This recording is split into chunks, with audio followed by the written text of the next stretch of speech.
Good morning, everyone, and thank you for coming out. We're gathered here today because I promised to keep everyone informed, because this community needs to see how hard this group is fighting for everyone in every case, every single time. Because the people out there who still don't understand that this growing gun violence in our communities and all across this country is the priority, need this kind of a wake-up call. We know we can't stop everything, and hamstrung, oftentimes working with one hand tied behind our back, we may not be able to catch everybody, but people need to see the effort, they need to hear these stories, and they need to know it's not for a lack of trying. I stand here before you today with these brave men and women, before a community that's starting to step up and support what it takes to get our families the kind of justice and closure they need, regardless of what neighborhood they're from, regardless of their economic status, regardless of the choices or mistakes a person has made in the past. And I'm proud to say today, given the level of violence that you're going to hear about in this case, that working together we were able to hold this individual accountable for his actions, for the pain and devastation that he caused this family, and for the disregard that he showed towards our entire community on that day. So thank you all. Thank you to all of the people who called 911 and reported this incident. Thank you to everyone who allowed us to view their cameras. Thank you to the family and friends for trusting us and letting us handle getting you your justice. Thank you to the FBI, the ATF, the York County District Attorney's Office, our GVI partners, and all the agencies that stopped what they were doing to answer our call, rallying together with us to get this job done. And last but not least, I want to personally thank these officers and detectives who literally went door to door, walking for miles, chasing those small pieces of evidence, following every single lead, going without sleep, without going home, sacrificing time with their own families to connect the dots and get here today. This arrest is evidence of why being in the street, improving relationships, making connections, adding pieces to our team like the credible messengers, and coming together for a goal bigger than ourselves is so important. This arrest is evidence of why technology plays such a vital role in this fight against gun violence that we're facing, removing the cloak of anonymity that these shooters depend on, and why a resource like neighborhood camera systems could be such a critical part in this equation. Less than a week ago, I stood right out here with you, disappointed, frustrated, and tired. But there we're at, thanks to them, but here we are thanks to them only 4 days later, having someone in handcuffs with no retaliation, with the street not only allowing us to do our job, but the community helping us to get it done. Yes, bad things are going to still happen until people bigger than us, smarter than us, with more resources and influence than we have, change our rules, update our laws, and adjust our game plan to adapt to what we're facing today and invest in improving the nature of people. But until then, this is all the encouragement that I need to keep me filled with hope and let me know that we're headed in the right direction. And ladies and gentlemen, we're going to get there, as you see today. Thank you, York. With that said, I'd like to bring up Lieutenant Lentz to provide a bit of a case review, followed by Agent Bowman from the ATF office, then Detective Andy Baez, the supervisor of our Detective Bureau, who will be able to answer any questions you have, and closing us out will be Mayor Michael Helfrich. Thank you. Thank you, Commissioner. I just want to touch on the search warrant and the ultimate arrest of Mr. Brown. On July 10th, in coordination with York County DA's office, York City Police Department, we conducted a search warrant at a residence in the 600 block of Wheatland Street. The evidence displayed here is indicative of a significant illegal activity. Among this evidence is 6 firearms, 2 of which are ghost guns. And for those who aren't aware of what a ghost gun is, these are custom-built firearms that have no serial number, and so they provide no traceability. Additionally, some of the recovered evidence are also indicative of an operation to transition semi-automatic firearms into fully automatic weapons. We've also recovered several high-capacity magazines, which are capable of firing large number of bullets in a quick succession. Over 6 figures of cash consistent with illegal activity and 2 bulletproof vests were also recovered during this operation. This level of gun violence demonstrates the increasingly brazen acts being conducted.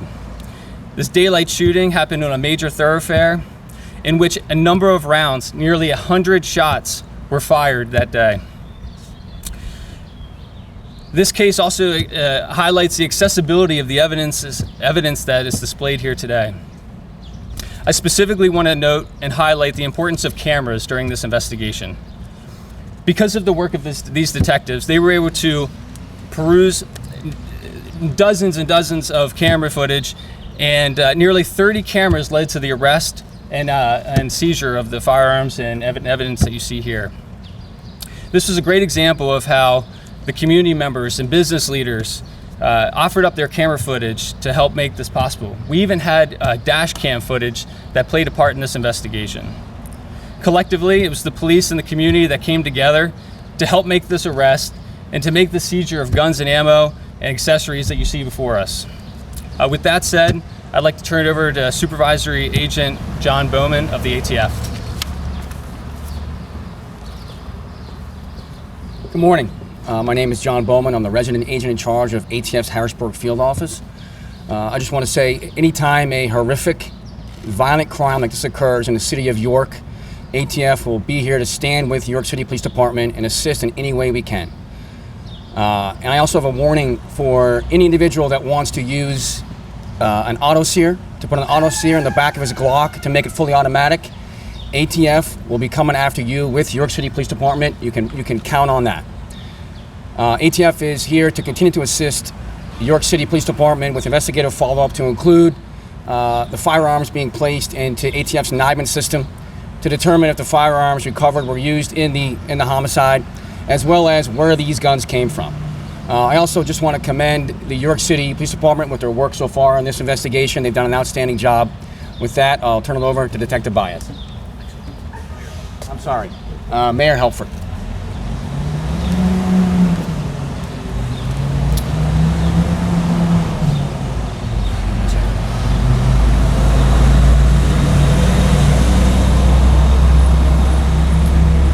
I just wanted to address the community at this moment, and I mean not just our community, but the national community. Your law enforcement agencies are doing their part. They're doing what they can. The York City Police Department, the ATF, FBI, U.S. Attorney's Office, York County Probation, the District Attorney's Office. All of our partners are working as hard as they can to make York as safe as we can.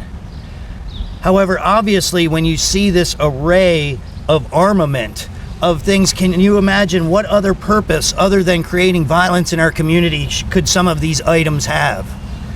We need legislation. We need the federal government to do their job and protect the citizens of the United States. There's no other purpose for some of these things other than killing other human beings in a violent and rapid way. So I implore not only our elected officials, but also those that may have any influence with our elected officials and the voters to make sure that we have common sense gun laws in this country. I also want to ask that, or I want to say that this is one instance where we got what we needed to get that person off the streets. But we know we still have some outstanding folks that we should also be removing from the streets, but we don't have enough information yet to actually do that. So please, I know every unsolved homicide that we have, there's somebody out there that knows something about it that hasn't talked to us yet. There's somebody out there. And the fact is that if you ignore what you know about now, what you're really doing is setting yourself, your family, your neighbors up for something to happen later. Every quiet mouth is another gift to someone who wants to commit violence in the future. So I implore everyone from the federal level down to the neighbors here in York City to become part of the team that stops this violence, this tragedy, this trauma from occurring so frequently here in our community. Thank you. Detective Baez? Good morning, Detective Supervisor Baez, York City Police. I'm here to take any questions as it relates to the homicide, but before we get there, I too want to give thanks to multiple agencies that helped with this, starting from District Attorney's Office. The amount of work they gave us and the resources they gave us was great in this. The ATF, the FBI, and but more so, my guys. They worked their butt off for this. And anyone out there that's out there who needs closure for their case, we're willing to do this for you. You need to come forward. We can do this for you. Okay? So, again, I just open it up and thank everyone up here, and we will continue to do this hard work for all these cases, whether old or in the future. We are there to work them as hard as we did this.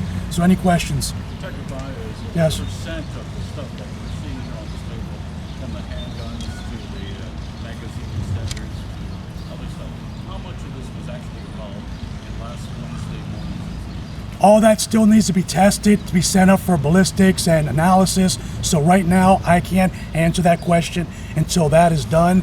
This display right now is for the purpose of today, but there's still follow-up that we need to do and follow up with our agencies that can help us do that. But just as a follow-up to that, was all this recovered during the search warrant and seizure Sunday, the arrest of this individual? That is correct. So it was recovered from that house where this man was arrested? That is correct. All of this stuff? Everything that's on this table, and there's still some more, but what we felt that was relevant to what we need to show is on this table.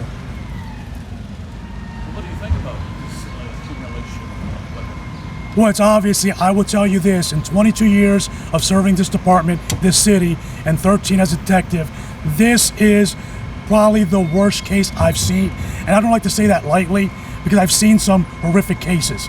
But in regards to what happened in this particular case, and then to collect this shows this is the amount of violence that we are dealing with, that the community is dealing with currently. So it's egregious, but nonetheless, we are doing our part to stop this with the help of the agencies that are helping us. Where are the magazine extenders, like, for example, this? How do these guys get that stuff? What does that come from? It's something as magical as the internet. There's no trickery to this. Look on the internet. It's the unfortunate part. It's accessible. It's readily accessible. There's a quick click of the mouse and it's yours. So like Mayor said, everyone's saying, when they start making their part or doing their part to make these laws, this is what we're going to deal with. How many of the guns recovered were ghost guns from this man's house? There is, if I'm correct, two, one that's assembled and one that's ready to be assembled. Can you hold up one of them? I don't have gloves, but I can point the one next to the black box, the one that's out of the box. I'm gonna move over blue here. handle. This one here, That's a ghost gun. that is a ghost gun, and this is the one that's ready to be assembled. The one next to me. Am I correct, guys? That's correct. How much ammunition does that drum hold? The one that we have collected there holds 40 additional rounds. So what does that give? I assume, do these? Maybe That's where they. I'm sorry, that's 40 on top of the, 15 or 17 the handgun and attachment had? That is correct. Am I correct on that, guys? The drum holds the 40 plus whatever's additional in the mag. 50 altogether. And then what equipment here is used to turn a semi-automatic into a fully automatic? That's what the ATF Bowman was talking about, the auto sears, and we just have the evidence of them taking apart guns or the pieces that need to be taken off in order to make those guns into the auto seals, or from semi-automatics to fully automatic guns. I have a question for Commissioner Muldrow. Yes, sir. During your time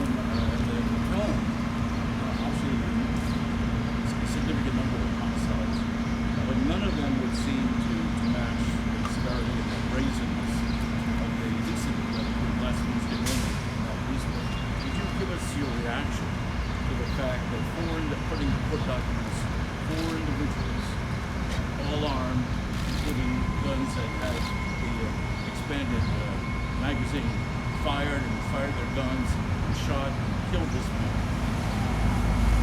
He said, The question is, what is your reaction to that excessive use of gunfire in this homicide? my initial reaction is that I was absolutely heartbroken. Just like the men and women that are here in front of you, but on a personal note, I was heartbroken and disgusted.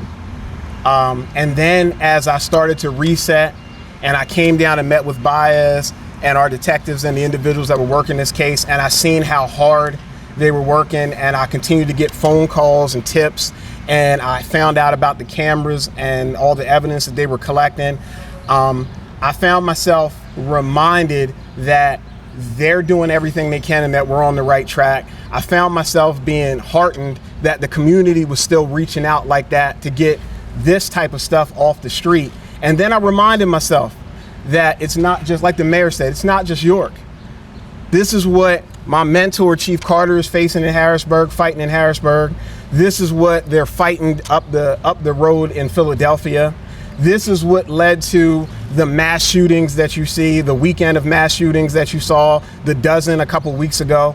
This is an attitude. This is a culture that we're fighting against. And this is what we have to be realistic about, being willing to get in the game and actually try to win. These men and women here in front of you today are trying to win. Commissioner, in your long police career in York, have you ever been involved with a homicide investigation where 4 guys with guns opened fire on a single individual? Absolutely not. And I've been doing this thing for a long time, like you said, 2 decades. And we've never seen, just like Baez told you, he's specifically been a detective for a decade. We've never seen the level of brazenness, calculated coldness. We've never seen this. This is a game changer, and we have to be willing to change with it. These men and women are changing with it, and you could see what we're able to do with a little bit. Give us a lot, and like Baez said, we'll really show people something. I have another question for Detective Baez. So, according to court documents, there were 4 individuals that fired guns. The 3 other individuals that were in that pool of conviction are still at large. What is the status of those individuals in the investigation? I'll laugh at that. They're coming to get you. They're coming to get you. So run all you want. They're going to find you. We're not far. Because I want to thank, and one thing I missed upon is, like the mayor, Lieutenant Lentz, everyone's talking about the importance of these cameras. This is a case that right now, technology is what got us to do this. Okay? Not people's mouths or testimony. Technology got us here. So as far as we are concerned, that's what the level we have to reach. We need cameras, 100%. Without those cameras, I don't know where we'd be right now. But because of those cameras and the hard work, like the commissioner said, the miles, 2.5 days, these guys went out looking for cameras and found it. That's the importance of these cameras. That's the importance of the community reaching out or allowing us to reach out to them and them cooperating with us and just giving it over to us as we needed it. So it was very important in this case particularly. That's why we're here today. So Commissioner Muldrow, in final analysis, as you look at this investigation, and obviously many people in New York are frustrated by what just happened, particularly the gross nature of this violence, what encouragement can you give them right now that gun violence, while you are continuing to battle this in a variety of initiatives, what new steps does the city plan to take about? Sticking to our plan, continuing to stick to our game plan. And I'm encouraged and thankful, like Baez said, by the level of participation and cooperation that we're getting now at unprecedented degrees and levels, where people are supporting, that people are answering the questions that we have, that people are stepping up to talk to them, and that these men and women are getting the job done. And what you'll see moving forward is anything and everything that we can think of, we can do. We can compel people, like the mayor said, to support us and do their part on a legislative level. with the technology, with everything that we need to get the job done. Because on this end, we're not quitting. We're going to keep coming for people like him. Have you been able to determine where he got these firearms from? Again, that's all still part of the investigation. And like I said, going back with the help of the ATF, FBI, hopefully we'll be able to have those answers. But right now, it's too soon to give you that answer right now. But you can buy all this stuff on the internet. A lot of the attachments, that is correct. Obviously, purchasing of guns and all that, that's all stuff that needs to be analyzed and relooked at and investigated further. So if you end up having any follow-up questions about the case, you can obviously grab some of the detectives, grab Supervisor Baez, and as much as he can talk about it, he will. If you have specific questions about the guns and some of where the guns are coming from, we have today, and I'm thankful he was able to come down, we have the supervisor from the ATF is here who'll be able to give you more information about that. And as always, just stick with us on this ride because we're still going to get it done. Thank you.